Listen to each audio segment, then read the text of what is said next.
राहुल गांधी एक चुनावी सभा को संबोधित करते हुए कह रहे हैं कि मैं एक नारी न्याय योजना ला रहा हूं जिससे देश के हर निर्धन परिवार की जो महिला है उसके खाते में हर महीने 8,500 रुपये डाल दिए जाएंगे। इस तरीके से साल भर में उसके खाते में 1 लाख रुपए डाल दिए जाएंगे और ये रुपए तब तक डाले जाएंगे जब तक वो परिवार जो है गरीबी रेखा के ऊपर नहीं आता है। और वो कहते हैं कि मज़े की बात यह है, यही शब्द का इस्तेमाल किया कि मज़े की बात यह है कि ये पैसे तब तक डाले जाएंगे जब तक आप गरीबी रेखा के ऊपर नहीं हो जा सकते। अब राहुल गांधी जी ने यहाँ पे ये नहीं बताया कि गरीबी रेखा का पैमाना क्या होता है, किसको गरीब माना जाएगा, किसको अमीर माना जाएगा। निर्धनता रेखा की बात उन्होंने नहीं की। बस उन्होंने एक बात, दिलचस्प बात बताई कि जो नरेंद्र मोदी जी की सरकार है उसने 20 से 25 लोगों का 16 लाख करोड़ रुपए जो है माफ़ किया है उद्योगपतियों का। वही पैसा उठा करके हम दे देंगे गरीब लोगों को। अब दिलचस्प बात यहाँ पे उन्होंने ये नहीं बताया है कि वो जो 16 लाख करोड़ रुपए जो है वो एक साल में मोदी जी ने जो है माफ़ किया है या 2014 से माफ़ किया है, ये कब से माफ़ किया है, उसका कोई आंकड़ा नहीं बता रहे हैं। अब वो तो ऐसा बता रहे हैं जैसे कि 16 लाख करोड़ एक वित्तीय वर्ष में माफ़ किया गया और उठा करके जो है वो गरीबों के खाते में डाल दिया जाएगा।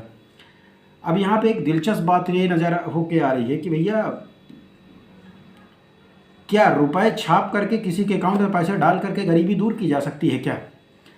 अब आप एग्जांपल, ये चीज़ें अपनाई गई थी वेनेजुएला में। एक केस स्टडी के तौर पे आपको वेनेजुएला के बारे में बताते हैं। तो वेनेजुएला में जो है वो वहाँ की सरकार ने नोट छाप करके सभी के खाते में पैसा डाल दिया।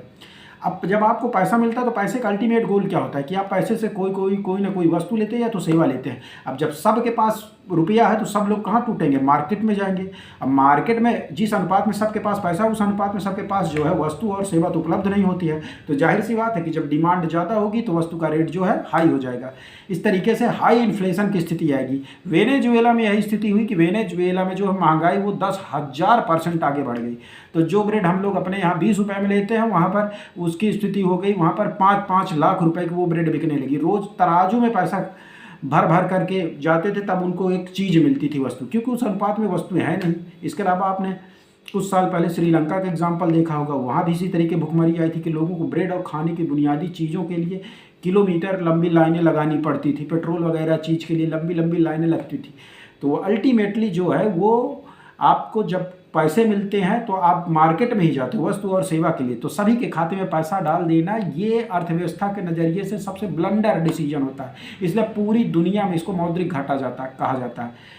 आय और व्यय के अंतर के बीच को जो पहले मुद्रा छाप कर पूरा किया जाता है अब इसको पूरी तरीके से ख़त्म कर दिया गया है। सरकार पास नोट छापने की मशीन है लेकिन कोई नोट नहीं छापता है। वस्तु और सेवा के बैलेंस में ही पैसाओं को निकाला जाता है। तो राहुल गांधी जो कह रहे हैं कि भैया सबके खाते में डाल देंगे, ये एक कहीं ना कहीं एक तरीके से बहुत ही गैर जिम्मेदाराना बयान है और गरीब और ज़्यादातर जो पढ़ी लिखी देश की आबादी है उसको बरगलाने का काम कर रहे हैं।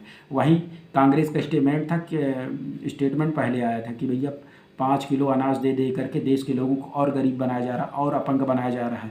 किसानों को 6-6 हज़ार रुपया दे करके वो रिश्वत दे करके वोट मांगी जा रही है। इससे अर्थव्यवस्था का, कृषि का कहीं कोई लाभ होने वाला नहीं है। अब वही सरकार 6,000 सालाना छोड़ो, सीधा हर महीने 8,500 देने का वादा कर रही है। जाहिर सी बात है ये एक चुनावी जुमला ही है। जिस तरीके से मोदी जी ने भी कहा था कि 15 लाख सभी के खाते में आ जाएंगे, कहीं कोई पैसा नहीं आया है। जब आप भैया मेन चीज़ है कि पहले हम सत्ता पहुंच जाए फिर उसके बाद रास्ता निकालेंगे। वही चीज़ें सभी के साथ होती है, राजनीतिक दलों के साथ। अभी विडंबना ये है कि राजनीतिक दल जो होते हैं, ये जो बड़े बड़े नेता होते हैं, ये जनता को बेवकूफ़ भी समझते हैं। अब ये जो 6,000 का विरोध कर रहे थे, हर महीने 8,500 और 1 लाख रुपया सभी खाते में डालने की बात कर रहे हैं। बेरोजगारों को, युवाओं को, सबको 1 लाख रुपये सालाना देने की बात कर रहे हैं। अब ये पैसा, दिलचस्प बात है, ये आएगा कहाँ से? सरकार जब बजट बनाती है तो 100 रुपये का मान लो खर्च करने का बजट बनाती है तो उसमें 20 रुपये उसको पुराने कर्जों को पाटने के लिए दिया जाता है। उसमें से इतनी बड़ी राशि, उसके अतिरिक्त ब्याज के अतिरिक्त इतना बड़ा वित्तीय बोझ जो आएगा वो कहाँ से पूरा होगा? तो राजनीतिक दलों से कहीं ना कहीं इस मामले में और क्लियरिटी से, मीडिया का दायित्व है, सोशल मीडिया के ज़माने हमारा है कि पूछा जाना चाहिए नेताओं से कि भैया ये पैसा कहाँ से आएगा, इसकी व्यवस्था आप कैसे करोगे?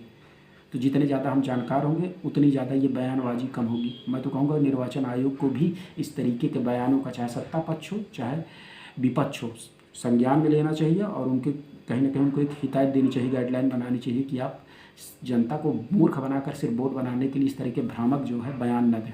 कमेंट के माध्यम से आप भी अपनी राय रख सकते हैं। Thank you very much.